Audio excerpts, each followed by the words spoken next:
आखिर ये घड़ी है क्या? कहां से आई? लिफाफे में मिली थी। चलो खोल कर देखते हैं।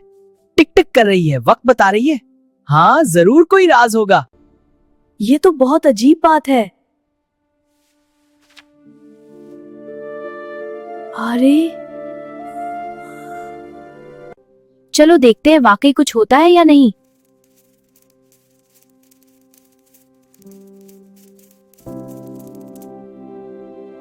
अरे ये क्या हो रहा है?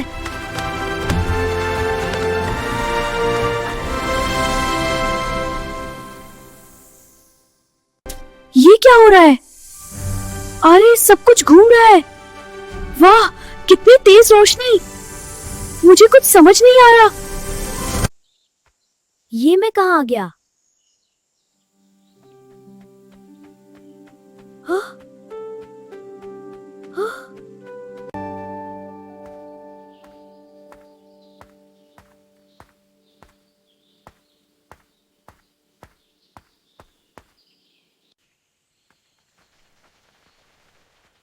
ये तो वाकई मेरे परदादा जैसे लग रहे हैं।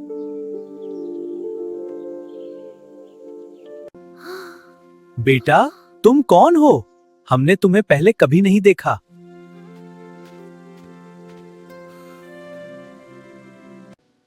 कोई बात नहीं बेटा, आओ यहाँ बैठ जाओ। मेहमान हमारे लिए इज्जत की बात होता है।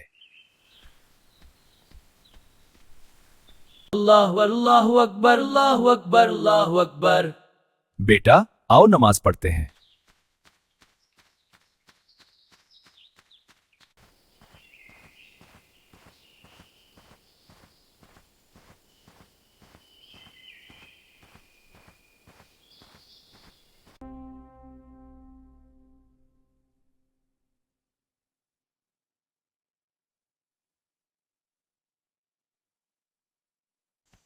बेटा, नमाज पढ़ने से दिल को बड़ा सुकून मिलता है। जी।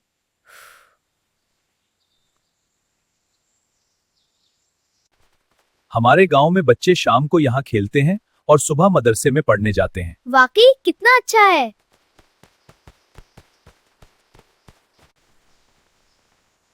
ये संदूक यहाँ क्यों रखा है? बेटा, ये बहुत पुरानी चीज है। इसकी एक अजीब कहानी है। इसके अंदर तो बहुत पुरानी चीजें हैं। बेटा, ये चीजें हमारे गांव की पुरानी यादें हैं। बेटा, ये किताबें शेख अहमद सरहिंदी के बारे में हैं, जिनको हजरत मुजद्दिद उल सानी रहमतुल्लाह अलैह भी कहा जाता है। बेटा, ये किताबें शेख अहमद सरहिंदी के बारे में हैं, जिनको हजरत मुजद्दिद उल सानी रहमतुल्लाह अलैह भी कहा जाता है। बेटा, उन्होंने अकबर बादशाह के दीन अकबरी के खिलाफ जिहाद किया था। वो अल्लाह के बहुत बड़े वली थे। बेटा, इसमें अकबर बादशाह ने मुख्तलिफ मज़ाहब को मिलाकर एक नया दीन बनाया था जो मुसलमानों को काबिल कबूल न था।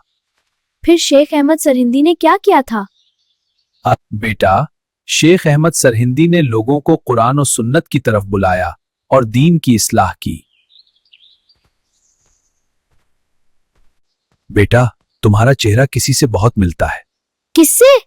ये राज अभी नहीं, वक्त आने पर बताऊंगा।